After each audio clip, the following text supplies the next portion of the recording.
Hi అండి, కాకర చెట్టు గురించి తెలుసుకుందాం. ఇది కాకర చెట్టు ఆకులు వల్ల ఉపయోగం ఏంటంటే మనం ఆకులని డైరెక్ట్ కూడా తినవచ్చు, జ్యూస్ చేసుకుని కూడా తాగొచ్చు. ఇవి పువ్వులన్నీ కాకర పువ్వులని మనం టచ్ చేసినట్లయితే కాకర కాయలు అనేవి పెరగవండి, అక్కడికి రాలిపోతాయి. దీని వెనుక చిన్న చిన్న కాయలు ఉంటాయి, చూస్తున్నారు కదా వీడియోలో కాయలు. ఈ టచ్ చేయటం వల్ల ఈ కాయ ఇలా ఎండిపోయిందండి, ఇది పాడైపోయినట్టే. అందుకని పువ్వులని మనం టచ్ చేయకూడదు.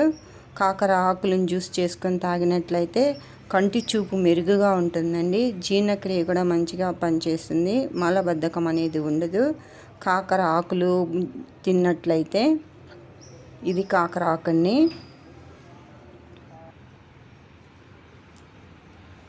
కాయలు కూడా ఉన్నాయండి, చెట్టుకి కాయలు కూడా చూడండి. వీటిల్ని మనం ఫ్రై చేసుకొని కూడా తినొచ్చు, కూర కూడా చేసుకొనవచ్చు.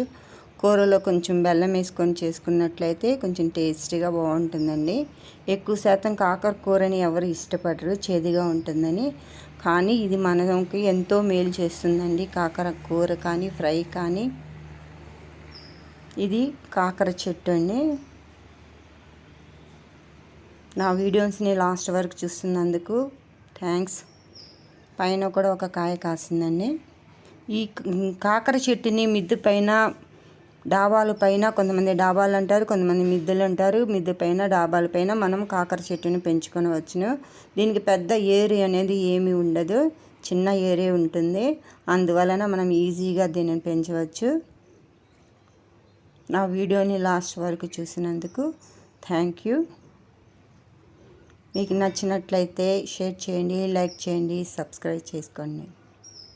మరెన్నో వీడియోలు తీసుకొని మీ ముందు ఉంటాను. Thank you.